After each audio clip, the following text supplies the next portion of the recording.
আজকে আমি আপনাদের দেখাবো কিভাবে অনুষ্ঠান বাড়ির মতো নিরামিষ আলু পটলের তরকারি রান্না করা হয়। তো চলো দেখে নিই রেসিপিটা একবার।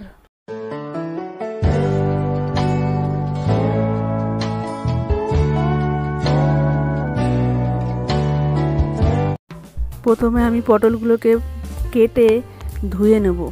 এরপর একটা কড়াই গরম করে তাতে সর্ষের তেল দিয়ে দিলাম। এরপর পটলগুলো ভাজার জন্য দিয়ে দেবো একটু নুন ও হলুদ দিয়ে ভালো করে পটলটাকে লাল লাল করে একটু ভেজে নেব। পটলগুলো ভাজা হয়ে গেলে একটা পাত্রে নামিয়ে নেব। এরপর কেটে রাখা টুকরো করা আলুগুলোকে দিয়ে তাতে একটু নুন ও হলুদ দিয়ে সেগুলোকেও আমি একটু লাল লাল করে ভেজে তুলে নেব। এরপর তেলে আমি শুকনো লঙ্কা, জিরে ও তেজপাতা ফোড়ন দেব। এরপর আদা বাটা, কাঁচা লঙ্কা বাটা, নুন ও হলুদ দিয়ে মশলাটা একটু নেড়ে নেব।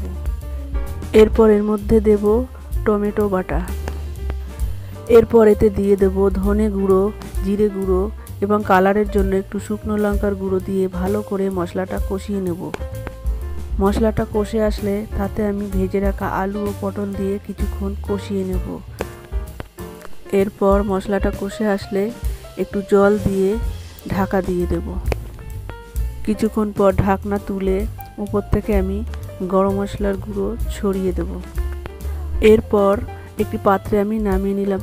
তো রেডি হয়ে গেল আমাদের নিরামিষ আলু পটলের তরকারি। রেসিপিটা যদি ভালো লেগে থাকে একটা সাবস্ক্রাইব অবশ্যই করে দেবেন। Thank you.